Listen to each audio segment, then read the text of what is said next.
The Feast of the Ascension is an end and a beginning.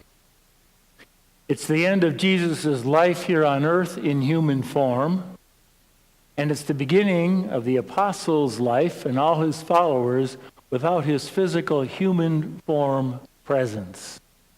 End and a beginning. And we know something about endings and beginnings, don't we? Sure we do. It can be the ending that death brings. Some endings are just, they're too soon. And death is one, can be too soon. Someone dies at a young age, or younger than we expected, or they die suddenly, they're just gone. Or we weren't ready for them to die. That's too soon, it's too soon. Another thing that can be too soon of an ending is when we get set free, fired, let go from a job. That can be too soon. It can be too soon to run out of money, can it? Yeah, okay, I'm broke. That's way too soon. A relationship can end that we thought would last forever. That's too soon. Someone who wants to be a perpetual student, graduation comes too soon. Now I got to take on responsibility. All right, those kinds of things and many others, they can just be too soon. And some are not soon enough. Some, like if you have ever had a loved one, I have, who's lying in bed, in a hospital bed, dying, but dying very, very painfully. Pray, and you pray that God would relieve them of their sufferings and give them a peaceful passing. And it's not soon enough. Struggle through that. What else cannot be soon enough is somebody who's studying and they want to get out of school. I was that way in theology in grad school. It's like, I can't take this anymore. I got to get out. It won't be soon enough before I can get out and do something. That's not soon enough. If you're in an abusive relationship, it can be not soon enough to get out of it. Some people are waiting for retirement. It won't be soon enough. Okay. And someplace in between. Too soon, not soon enough, and someplace in between. It's okay. But there are endings and then there are beginnings, because every new ending calls us to a new beginning. And in a new beginning, whether it's just in time or too soon or not soon enough, there's something that needs to happen. Several things. One is we need to let go of what we had. I had this great house, and I had all sorts of furniture and savings, things I was saving and all this, and now I'm moving into a small apartment, and I got to let go of that. I got to let go of a person who's died. I got to let go of them. I got to let go of a grudge that I'm holding. I got to let go. Got to let go of maybe some of my dreams. Because something new is coming. What I thought was there didn't work out, but something new is coming. And that means that we move into a new way of living. Letting go and moving into a new way of living. How is it that I learn to live now? Let's say you're newly retired and you don't have a plan. So it could end up this way. I think I'll get up about 10 o'clock in the morning and get out of my pajamas about 3. Said that at the 8 o'clock, and one guy's going, well, yeah. How are you going to live? What are you going to do? Take on a new style of life. Figure out, what will I do with my life that as it is now? Whether we're retired or moving into a new job, we got something to learn, too. Something to learn. Well, for the apostles, Jesus' ascension was too soon. We know that because they said, wait a minute. Are you going to restore the kingdom of Israel right now? Or are you going to do it? And basically, Jesus said, I'm out of here. I'm leaving it up to you to bring about the kingdom. And then he left.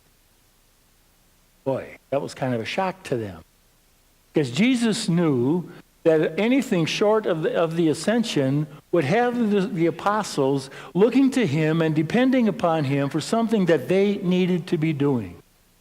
So instead, he had to leave so that they would understand their responsibility in bringing his message to the people of the world. So what they had to learn was what he said. He says, I am sending you as witnesses into the world. That's us. That was them. I'd say, well, I'm not quite ready for that. And there's lots of experiences we could have like that. We had a family who brought their baby to be baptized last night. They were first-time parents. If you were a first-time parent at one point, raise your hand if you were totally ready to accept that child and knew everything about parenthood. In fact, the first one's usually an experiment, right? Hopefully, you learn along the way. No matter how much help you have, you got to learn along the way how to be a parent. Or when I was first a pastor, like I knew how to be a priest, but I didn't know how to be a pastor. I had to learn. It's like we're kind of lost for a while. Can't find our bearings and don't know how to act. You ever get a pastor who comes into a parish and says, I know everything it's like to be a pastor and to be a pastor in this parish and I've got nothing to learn, you better duck. In fact, wouldn't that be true for anything? In any relationship we are with anything that we're doing, if we go into it and say, I know everything and I've got nothing to learn, watch out. Would you agree with that? This means yes, this means no, okay? Yeah. Get out of the way. We have something to learn. So Jesus says this. He says, I am sending you as messengers into the world. So Paul says this actually, live the manner of life according to your call. We all have a call. And the second reading, again, says to us, this call comes with gifts. Gifts like they listed, like apostles, prophets, evangelists, pastors, teachers. Where do you fit in there? Leaders. We have too few leaders. People who work behind the scenes and don't have the gift of leading, but they sure can work. Those kinds of folks. People who are kind of natural healers, maybe not physically, but their presence and how they treat people is a healing kind of presence. People who are naturally compassionate, those kinds of folks. People who are ready to step up in an emergency. Some people can do that. People recognizing our gifts and living out those gifts in the world right now. And next week we'll talk about the Holy Spirit and the power the Holy Spirit gives us. But this week it's about being willing to take up that call, to live in the manner of the call you have received. You've got enough right now. So it says, what do we know about Jesus Christ right now? You'll learn more later. But what do we know right now? And how is it that we can be his face and his presence in the world today? Because he works in us and through us, living according to the manner of our call. What do we know so far? We always begin and begin again with not knowing enough. And hopefully we kind of learn on the way. On the way. It's called practicing our faith. Because it takes practice, doesn't it? So this means that we need to be in constant contact with Jesus Christ. Gone in human form, yes, but has begun a relationship with us. That we need to look to him in his word, in his sacraments, in the community that's gathered here. We need to look to him in prayer and find out, okay, God, where are we now? What do I do? How do I move out in faith? What's the right thing to do? He calls us into that relationship with him, gone from our sight in human form, but not gone. Next week we'll talk about the Holy Spirit kind of fills us with the power.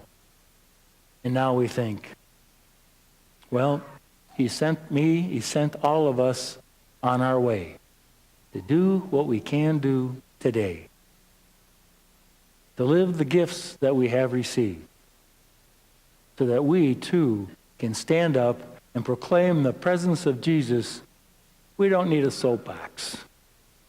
We need a loving heart, and we need to recognize our gifts, to share them with others so that Christ might be more present in this world.